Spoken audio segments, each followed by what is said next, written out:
On a summer afternoon in 1939, a man in his slippers opened the door of a small cottage on Long Island. Standing outside was an old friend he hadn't seen in years, a physicist who'd driven for hours to deliver news he was certain would change the world. The man in the slippers was Albert Einstein. What he was about to sign would set in motion the most destructive weapon humanity has ever built.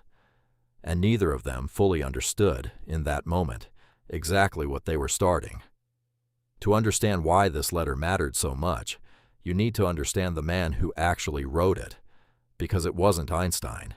It was a Hungarian physicist named Leo Szilard, and by the summer of 1939, Szilard was, by his own later admission, terrified. Years earlier, in 1933, while crossing a London street, Szilard had a sudden realization. If you hit the right atom with a neutron, it might release more neutrons than it absorbed, creating a chain reaction that could release enormous amounts of energy in a fraction of a second. He patented the idea immediately and quietly handed the patent to the British military, specifically so that no one could weaponize it without oversight. He understood, years before almost anyone else on Earth, exactly what this discovery could become. Then, in early 1939, the math stopped being theoretical. German scientists Otto Hahn and Fritz Strassmann successfully split a uranium atom in their laboratory, proving nuclear fission was not just possible, but achievable with existing equipment. Szilard's worst fear suddenly had a name and a location. Nazi Germany had the scientists, the equipment, and now the proof of concept needed to build a weapon unlike anything in human history. And there was one more detail that made this catastrophic.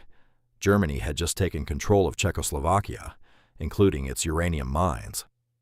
And shortly afterward, German authorities quietly halted all uranium exports from the region. To Szilard, this could only mean one thing. Someone in Berlin already understood what he understood. Szilard knew that warning the American government himself would go nowhere. He was a Hungarian refugee with no political standing, no government connections, and no way to get a letter past a White House secretary's desk. He needed someone whose name alone could open doors that his never could. So in July of 1939, Szilard and a fellow Hungarian physicist named Eugene Wigner drove out to Long Island to see the one man in the world whose signature might actually matter. Albert Einstein, who was spending the summer in a rented cottage, completely unaware that two physicists were about to ask him to help unleash the deadliest force ever discovered. When Szilard explained the concept of a nuclear chain reaction, Einstein's reaction was almost disarmingly simple. "I haven't thought of that at all," he admitted. "This is worth sitting with for a second.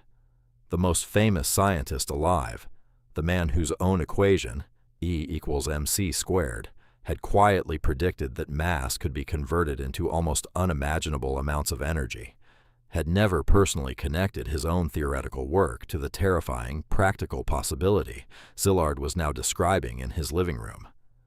Einstein listened, understood immediately, and agreed to help. Szilard initially wanted Einstein to write to an old acquaintance, the Queen Mother of Belgium, warning her that Belgian-controlled uranium from the Congo needed to be protected from Nazi hands. But as the two men kept talking, and as Wigner and another Hungarian physicist, Edward Teller, got involved, the plan grew into something far bigger, a direct letter to the President of the United States. Szilard wrote the actual letter himself, with input from Teller and Wigner refining the science and the argument. The final draft was just over a page long, dated August 2nd, 1939, and stated plainly that recent work in nuclear physics made it conceivable to construct extremely powerful bombs using uranium, and that this type of weapon, carried by ship, could destroy an entire port along with much of the surrounding territory. The letter recommended the government maintain contact with the physicists already working on chain reactions in America, and suggested securing a stable supply of uranium ore. With the letter freshly typed, Teller personally drove it out to Einstein on Long Island for his signature. Einstein read it, signed it, and handed it back. No one else signed it. In a letter meant to warn a president about the most dangerous weapon in human history, the most famous scientist on the planet's signature, was the only one that mattered. Here's where the story almost falls apart entirely. Getting a letter signed is one thing. Getting it into the hands of a sitting president during the increasingly chaotic summer of 1939 is something else completely. The letter sat for weeks while Szilard searched for someone with enough access to deliver it personally, rather than have it disappear into a White House mail pile. He eventually connected with an economist and unofficial presidential advisor named Alexander Sachs, who agreed to deliver it directly. But Sachs couldn't secure a meeting with Roosevelt right away, and while everyone waited, the world changed.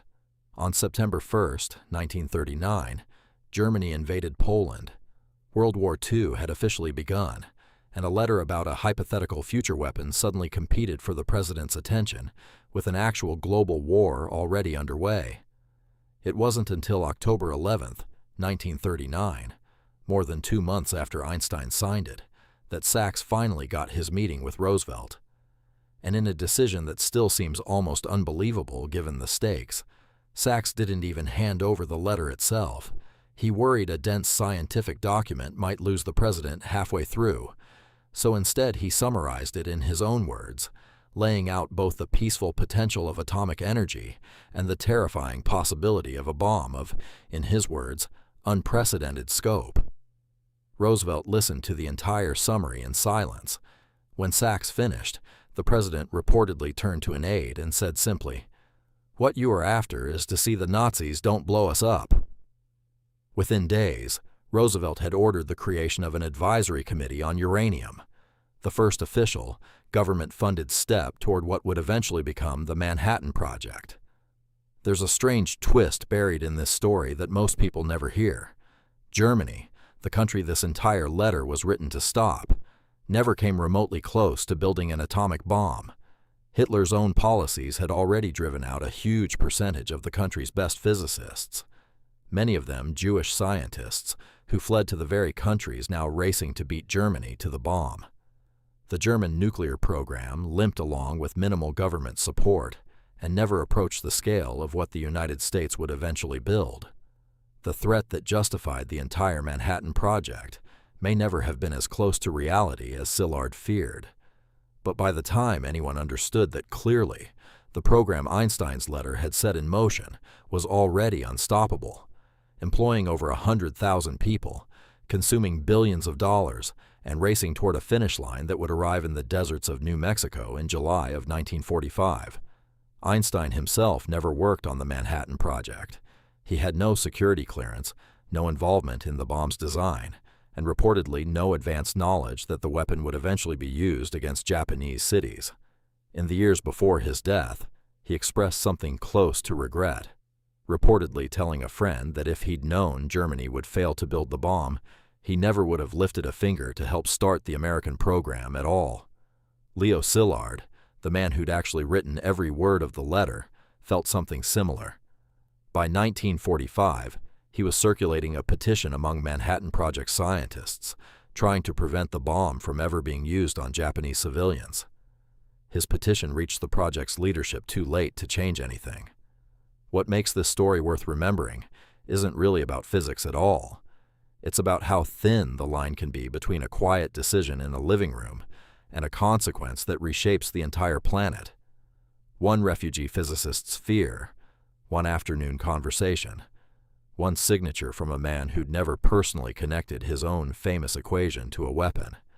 And within 6 years, the world had entered the nuclear age it has never been able to leave. So here's a question worth sitting with.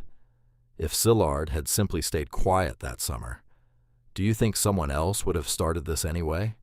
Or did one letter genuinely change the course of the next 80 years? Let me know what you think in the comments. And if you want more stories about the decisions that quietly reshaped history, subscribe to Chronicle Vault. There's a lot more in the vault.